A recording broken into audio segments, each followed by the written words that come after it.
Bonjour et bienvenue à l'écoute du message de ce premier culte de l'année 2024.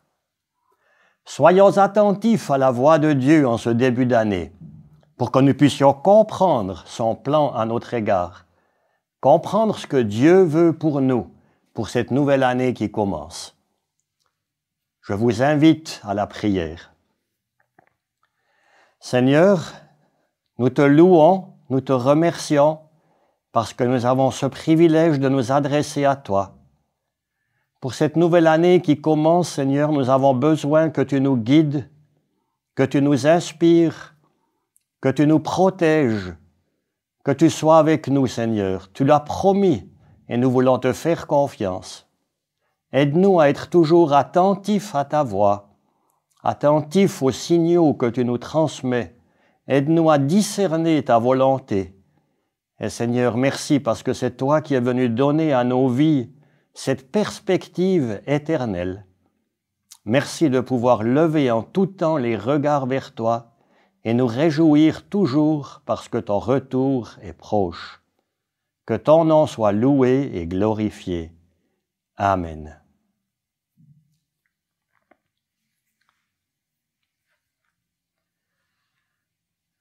Je ne sais pas quels sont tes sentiments au début d'une nouvelle année. Peut-être que pour certaines personnes, il y a des sentiments de crainte qui sont là. En effet, le monde qui nous environne n'évolue de loin pas toujours dans le bon sens. Les valeurs morales de notre société s'effondrent à grande vitesse. Les problèmes de gauche et de droite semblent parfois sans solution. Et là, on pourrait comprendre qu'il y a certaines inquiétudes qui viennent dans nos cœurs. Certains parents sont peut-être un peu anxieux par rapport à leurs enfants. Mais je vous invite à remettre toutes vos inquiétudes entre les mains de celui qui tient toutes choses et qui contrôle le cours de l'histoire de l'humanité. Je vous encourage à lui faire entièrement confiance. Peut-être que pour toi, au contraire, tu te réjouis pour une nouvelle année. Tu as des projets, tu as des objectifs que tu aimerais atteindre et tu es dans l'expectative de voir comment les choses vont se dérouler. En fait, nous avons plus de raisons de nous réjouir que de raisons de nous inquiéter. Si nous sommes à Dieu, si nous appartenons à ce Dieu tout-puissant, éternel, lui qui tient toutes choses dans sa main, qui dirige les constellations de l'univers, comment est-ce qu'il ne prendrait pas soin de chacun d'entre nous? Remettons toutes choses entre ses mains. Le passage que j'aimerais lire avec vous aujourd'hui est un message d'espérance, un message qui nous donne une perspective, et non seulement une perspective pour une nouvelle année, mais une perspective éternelle. Combien j'aimerais pouvoir transmettre cette perspective au monde. Combien j'aimerais pouvoir dire à chacun qu'il n'y a personne qui a des raisons de désespérer. Il n'y a personne qui est dans une situation sans issue. Parce que Dieu veut entrer dans nos situations quotidiennes et il nous rappelle cette perspective éternelle qu'il est venu nous apporter au travers de sa parole. Ce texte sont des paroles que le prophète de l'Ancien Testament, qui s'appelait Michée, a exprimées dans une des périodes les plus sombres de l'histoire du peuple d'Israël. Écoutons ce que le prophète a pu dire par rapport à ce qui nous attend dans l'avenir. Michée 4, les versets 1 et 2, je lirai la suite plus tard. Il arrivera dans l'avenir que la montagne de la maison de l'Éternel sera fondée au sommet des montagnes. Elle s'élèvera au-dessus des collines et des peuples y afflueront. Des nations s'y rendront en foule et diront, venez, montons à la maison de l'Éternel, à la maison du Dieu de Jacob. Il nous enseignera ses voies et nous marcherons dans ses sentiers. Nous avons dans la Bible ces deux notions. D'une part, le haut qui fait référence à la présence de Dieu, ce lieu de lumière, ce lieu de vie, ce lieu de gloire, là où Dieu habite et règne. D'autre part, il y a la notion du bas, qui représente le royaume des ténèbres, le mal, le péché, le séjour de la mort. La Bible parle du bas, ça représente l'éloignement de Dieu. Chaque fois que la Bible parle du péché, on tombe dans le péché, on évolue vers le bas, et cela c'est contraire à sa volonté. Et entre deux, il y a notre situation terrestre, ce monde dans lequel nous évoluons, cette humanité déchue avec toutes les conséquences que cela peut apporter. Nous sommes confrontés à des joies et à des peines. L'ennemi essaye de nous tirer vers le bas. Dieu, au contraire, nous invite à regarder en haut, à désirer sa présence, qu'il puisse nous l'accorder à chacun d'entre nous. Peut-être que chacun de vous a déjà vécu la situation où vous avez une sorte d'envie d'évasion, une envie de plus, une envie de mieux. Et cela, certainement, est produit par cette soif qui habite le cœur de l'homme, cette soif de la présence de Dieu. Depuis que le péché nous a séparés de Dieu, notre Créateur, nous sommes quelque part livrés à nous-mêmes. Nous ressemblons à cet enfant qui est séparé de ses parents et qui se lamente, qui attend impatiemment le retour de ses parents. Nous portons dans notre cœur ce désir, cette soif de la présence de Dieu, consciemment ou peut-être même inconsciemment.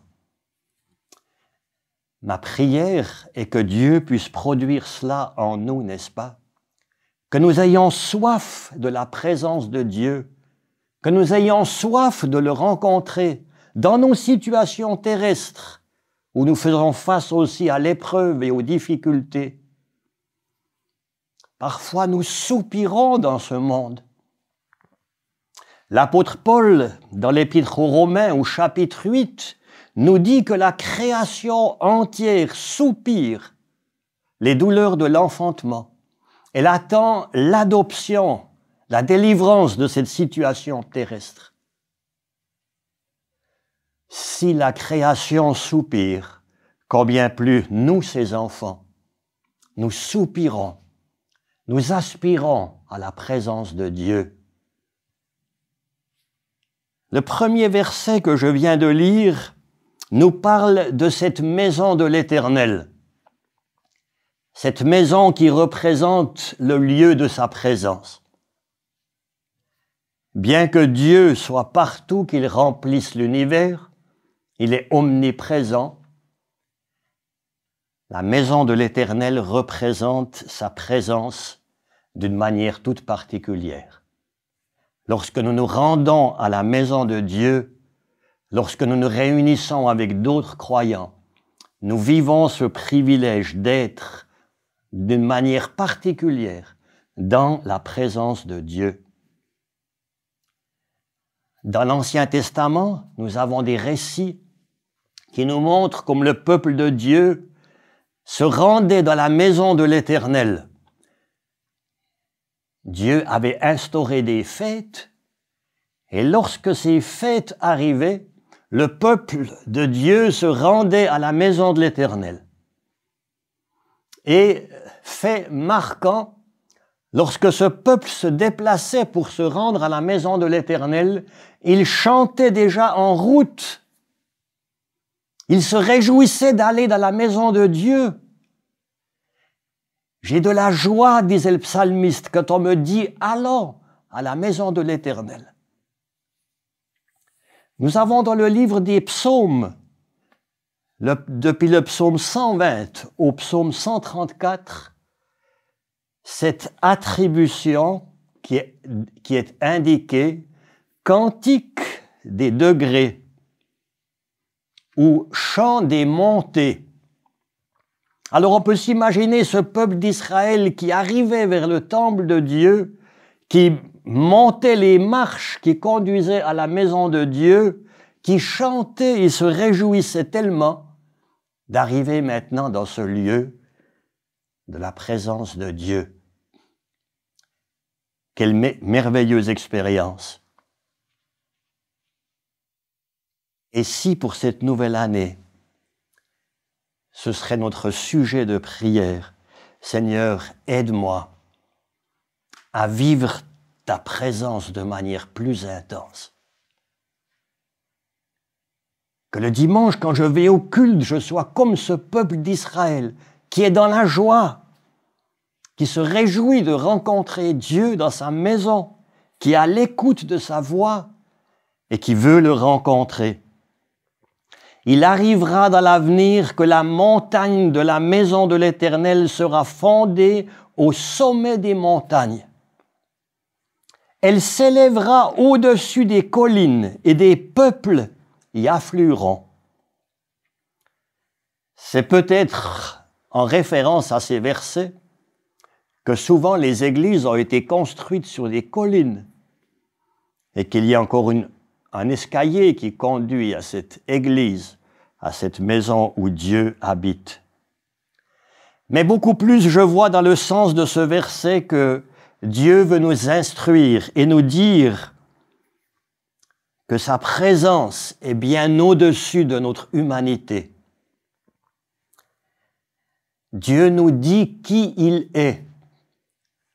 Dieu nous rappelle qu'il est tellement plus élevé que nous, les êtres humains.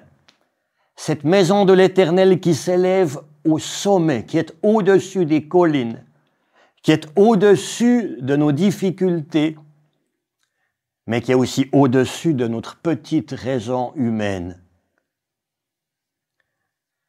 On aurait vite fait de tomber dans cette tendance d'humaniser Dieu, c'est-à-dire de le rabaisser à notre niveau, comme si nous étions capables, nous, en tant qu'êtres humains, de comprendre Dieu, alors qu'il est infiniment plus élevé que nous. C'est vrai que Dieu est venu jusqu'à nous en son Fils Jésus-Christ, mais d'autre part, il nous invite, nous, à nous élever dans la présence de Dieu. Quelle magnifique expérience! La Bible utilise souvent le mot « édification ». Et dans ce mot « édifier », il y a aussi cette notion d'élévation. Alors en fait, quand nous chantons, quand nous louons le Seigneur tous ensemble, nous sommes élevés dans la présence de Dieu. Nous sommes édifiés. Quand nous nous retrouvons pour prier avec nos frères et sœurs, nous sommes édifiés. Nous sommes bénis. Nous rentrons avec un plus dans nos cœurs. Lorsque nous nous rendons à un culte qui se déroule selon la pensée de Dieu, nous sommes édifiés. Ça veut dire nous sommes élevés. Et c'est ce que le prophète Michée ici veut rappeler à son peuple.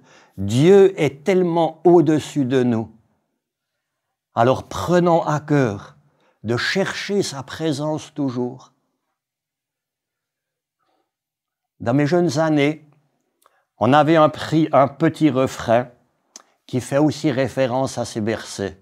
Je veux monter sur la montagne. En fait, je pourrais vous le chanter. Vous pourrez le trouver aussi sur YouTube. Un petit refrain qui est bienfaisant, qui est parlant et qui m'édifie. Je veux monter sur la montagne, c'est là que l'on rencontre Dieu, c'est là que la joie nous inonde et que pour nous s'ouvrent les cieux. Je veux laisser les joies du monde et me tenir tout près de Dieu. Je veux monter sur la montagne, c'est là que l'on est heureux. Cherchez ce petit refrain, apprenez-le à vos enfants. Il exprime ce désir de s'élever vers Dieu, vers sa présence, pour être édifié et pour être béni. Le verset 2 nous parle d'un climat de réveil. Cette maison qui est là maintenant au sommet des montagnes, elle est attirante. Des nations s'y rendront en foule et diront « Venez, montons à la maison de l'Éternel ». En fait, c'est un climat de réveil. Est-ce qu'on a réussi à peut-être s'imaginer une situation comme celle-là dans notre contexte actuel? Imagine peut-être que dimanche prochain, ça a lieu aussi dans ta région. Tout à coup, il y a beaucoup de gens qui sortent de leur maison, qui se retrouvent dans la rue, et ils se parlent, il y a de l'animation, et qu'est-ce qu'ils se disent? Ils disent, venez, montons à la maison de l'Éternel. Et à force que vous avancez vers la maison de Dieu, la foule s'agrandit toujours. Si vous êtes dans une ville, il y a les gens qui viennent de toutes les rues et qui se réjouissent en disant « Venez monter à la maison de l'Éternel ». On doit tout de suite essayer de trouver des locaux plus grands parce que nos salles de culte sont trop petites. Il y a un esprit de réveil qui a lieu. Alors, cette promesse, elle nous est donnée dans la parole.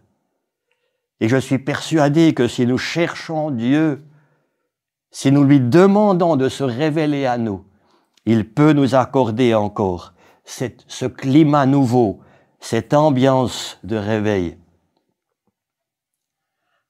Au début du XXe siècle, il y a un de ces courants de réveil qui a parcouru l'Europe. Et c'est tellement touchant de voir comme Dieu saisissait les cœurs et qu'ils étaient animés de ce même élan pour dire « Venez, montons à la maison de l'Éternel ». Je lis quelques paroles d'un certain pasteur Henriot du canton de Neuchâtel qui, en 1903, au début de ce courant de réveil, avait posé cette question « Avons-nous besoin de réveil ?» Est-ce que j'ai besoin de réveil? Voilà sa réponse. Il est nécessaire à ceux qui ont déjà la vie, pour que cette vie soit revêtue de puissance et ait de l'impact sur l'entourage. Le réveil est nécessaire là où la vie chrétienne se résume à une acceptation passive des doctrines bibliques, derrière lesquelles le cœur idolâtre reste attaché au monde et demeure insensible à Dieu. Ça me touche beaucoup. Il disait encore, nous soupirons après des jours où nos cultes seront tellement empreints de la présence de Dieu que les cœurs seront saisis avant même qu'un mot soit prononcé. L'accomplissement d'une parole prophétique. Avons-nous besoin de réveil? J'ai besoin de réveil. Sans cette action de l'Esprit de Dieu, ma vie spirituelle va stagner. Que Dieu accorde dans nos cœurs et dans nos esprits ce désir de vivre la présence de Dieu d'une manière plus intense, de nous laisser conduire par lui. La fin de ce verset 2 dit « Il nous enseignera ses voies et nous marcherons dans ses sentiers. » Nous avons donc les deux engagements. L'engagement de Dieu, il nous enseignera ses voies. Dieu nous enseignera ses voies. Dieu a promis qu'il allait nous instruire. Dieu ne va pas nous laisser dans l'ignorance. Il ne va pas nous laisser dans le brouillard. Si nous sommes attentifs à sa voix, il nous a promis qu'il allait nous instruire. Et d'autre part, nous trouvons notre propre engagement vis-à-vis de Dieu. Nous marcherons dans ses sentiers. Quel bel engagement au début d'une année de dire ou de redire au Seigneur, « Seigneur, nous marcherons dans tes sentiers. » Nous avons pris la décision de te suivre. Nous nous engageons pour toi. Parce que le même verset nous rappelle aussi que c'est de Sion que sortira la loi et de Jérusalem la parole de l'Éternel. Dieu va nous instruire par ses paroles. Et ces paroles sont des paroles de vie. En fait, si lui veut nous instruire, nous pourrons apprendre à mieux connaître Dieu et à mieux connaître Jésus. Nous avons toujours besoin de grandir dans cette connaissance de qui il est. Et si nous nous engageons pour lui, lui va s'engager aussi vis-à-vis de nous, comme il nous l'a promis dans sa parole. Mais peut-être qu'en écoutant ce message, tu te sens un petit peu vide ou un peu abattu. Peut-être que tu dois dire en toi-même, moi j'ai pas tellement cette joie de louer le Seigneur et ce zèle d'entrer dans sa présence. Si c'est le cas, j'aimerais simplement te donner une parole d'encouragement. Indépendamment de nos sentiments, mettons-nous dans la présence de Dieu. Peut-être que tu peux adresser à Dieu une prière de reconnaissance pour les bienfaits si nombreux qu'il t'accorde, pour sa grâce infinie, pour son amour qui est un amour éternel. Peut-être que tu pourrais entonner un chant, soit à ta place de travail ou dans ta voiture, ce cri de victoire qui va faire fuir l'ennemi avec toutes ses pensées négatives. Peut-être que tu peux prendre ta guitare si tu joues d'un instrument ou te mettre au piano et commencer de louer le Seigneur. Tu pourras faire l'expérience que cette joie ira grandissante dans ton cœur, que tu seras transporté dans la présence de Dieu et que ça représentera aussi pour toi une grande bénédiction. Je lis encore le verset 3, où il est parlé de l'Éternel. Il sera le juge d'un grand nombre de peuples, l'arbitre de nations puissantes, lointaines. Celles-ci mettront en pièces leurs épées pour en faire des socs de charrues et leurs lances pour en faire des serpes. Aucune nation ne prendra plus les armes contre une autre, et l'on n'apprendra plus à faire la guerre. Ils habiteront chacun au milieu de ses vignes et de ses figuiers, et il n'y aura personne pour les troubler, car la bouche de l'Éternel, le Maître de l'univers, a parlé. Quelle grandiose promesse d'avenir que Dieu nous donne là. En fait, ces versets veulent nous dire que Dieu vient, Dieu viendra mettre de l'ordre dans notre monde. On pourrait dire aussi remettre de l'ordre dans ce monde. Parce qu'il y avait de l'ordre au début, lorsque Dieu a créé le ciel et la terre. Il y avait une harmonie parfaite. Il y avait la présence de Dieu. Mais ce prophète peut nous dire à l'avance, le moment viendra où Dieu viendra juger des nations puissantes. Et nous savons que lorsque Dieu juge les nations, il juge avec justice. Que Dieu fait droit à l'opprimé. Dieu est un Dieu de justice. Et nous pouvons remettre à lui notre droit et notre sentiment de justice. Et là, on a ce merveilleux verset qui nous dit que Dieu viendra apporter sur la terre une paix durable. Je suis persuadé que même les incroyants soupirent à cette paix durable. C'est d'ailleurs dans cette aspiration de paix que cette organisation internationale de l'ONU a été fondée après la Deuxième Guerre mondiale. Après avoir vu tant de misère et de détresse, les chefs des nations se sont réunis avec cette résolution. Plus jamais. Ils avaient le désir que cette situation ne se reproduise plus jamais. Alors, si les efforts qui ont été faits par cette organisation sont louables, nous savons pourtant que si nous voulons que la paix s'établisse dans le monde, il faut que les humains vivent cette paix dans leur cœur. Il faut que leur cœur soit guéri de toute amertume et de toute haine. Autrement, les moyens sont artificiels et ne tiennent malheureusement pas.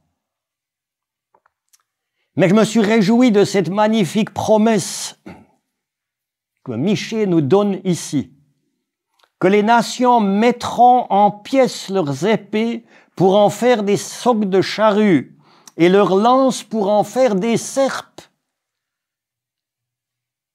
Vous vous rendez compte ce qui va se passer? J'essaie d'imaginer quand on rassemblera tous ces chars d'assaut, tous ces canons, tous ces avions militaires, et qu'on les fondra pour en faire des socs de charrues ou des serpes, autrement dit des instruments utiles au bien de l'humanité. Ah, un rêve extraordinaire. Il nous est prophétisé ici. Vous savez que ce verset, il a été placé sur un mur au siège de l'ONU à New York. Ils mettront en pièces leurs épées pour en faire des socs de charrues et leurs lances pour en faire des serpes. Aucune nation ne prendra plus les armes contre une autre et l'on n'apprendra plus à faire la guerre. Fermeture des arsenaux.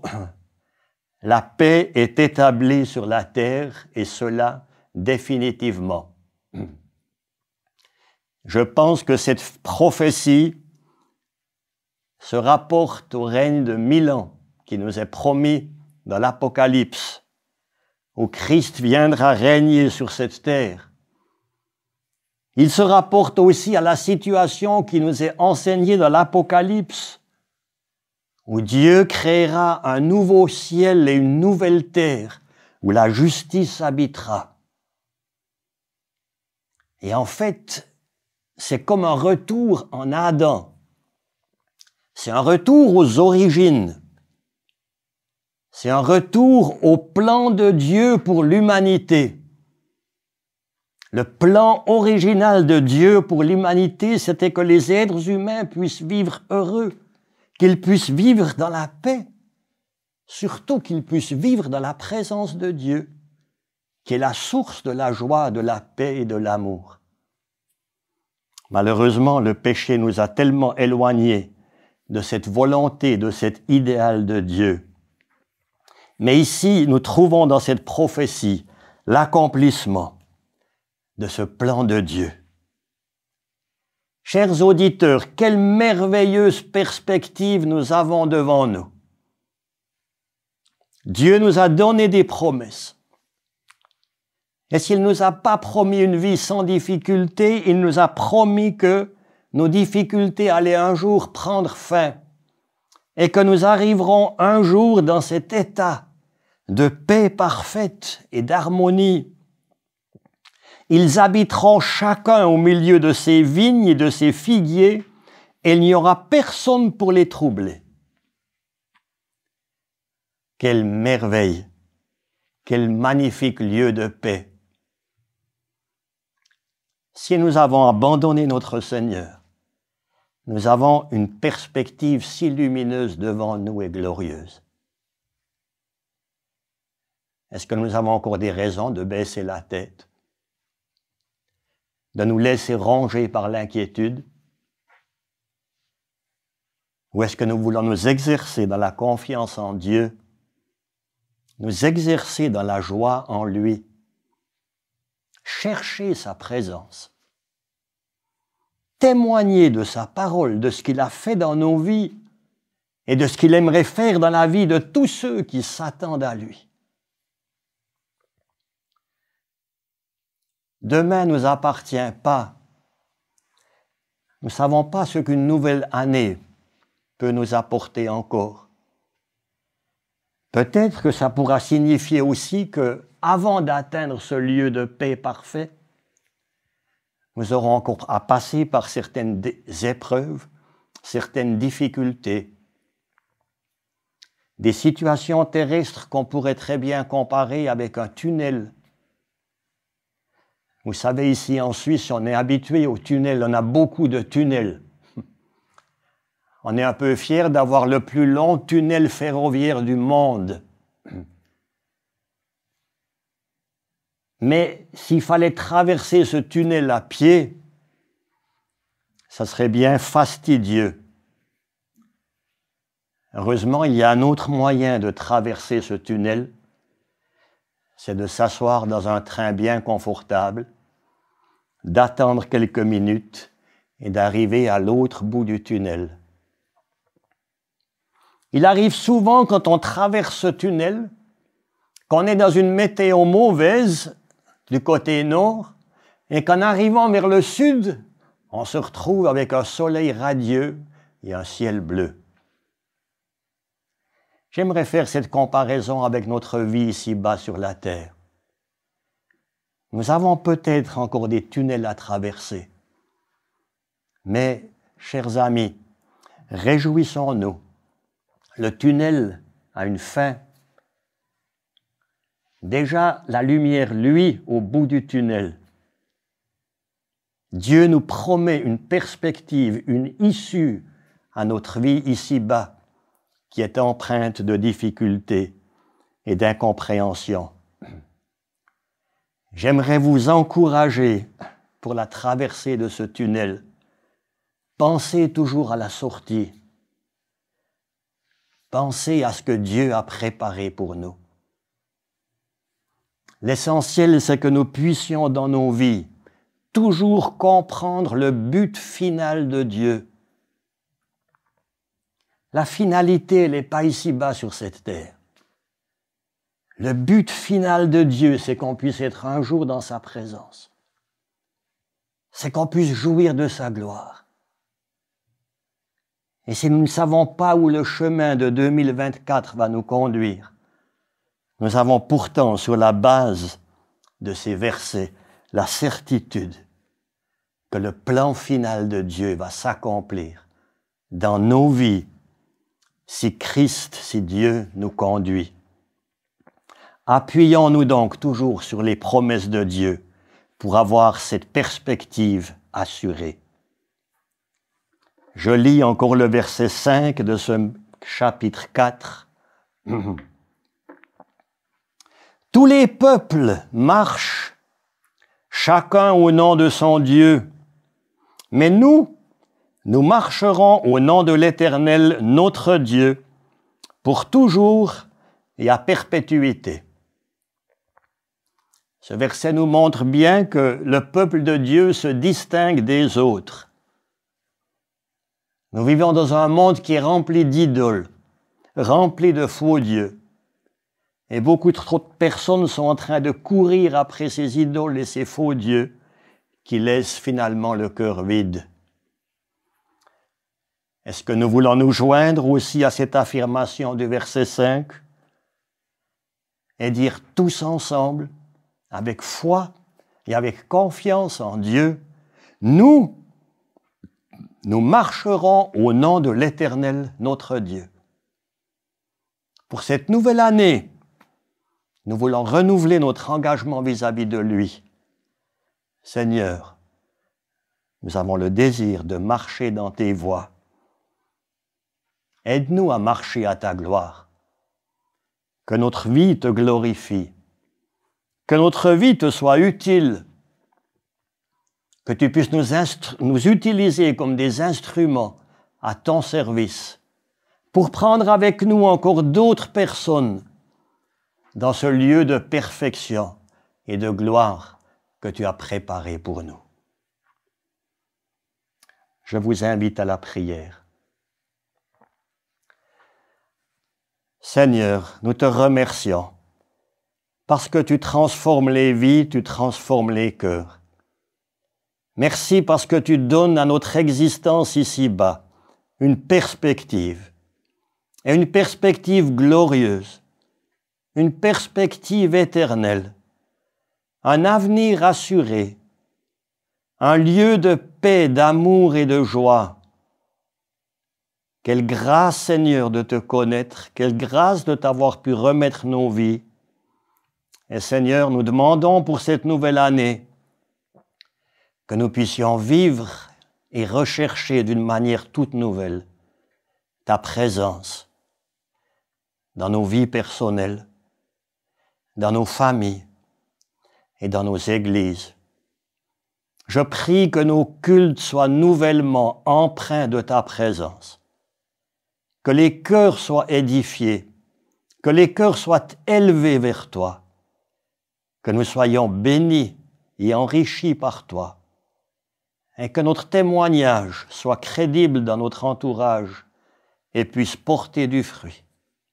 Seigneur, nous ne sommes pas dignes que tu nous aies choisis, mais tu nous as choisis pour être des instruments dans ta main, pour être des porteurs d'espérance et de lumière dans un monde rempli de ténèbres. Seigneur, nous voulons compter sur toi. Nous sommes faibles, mais tu es fort. Nous sommes petits, mais tu es infiniment grand.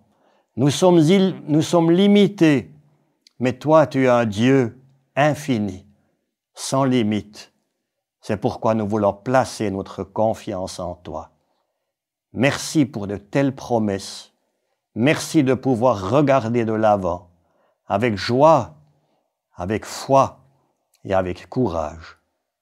Nous nous recommandons à toi et à ta grâce infinie. Amen. Je vous souhaite une année richement bénie, une année vécue dans la présence de Dieu. Et je peux déjà vous inviter au prochain culte en ligne qui sera diffusé par l'Église pour Christ, ceci dans 2 semaines. Soyez bénis et au revoir.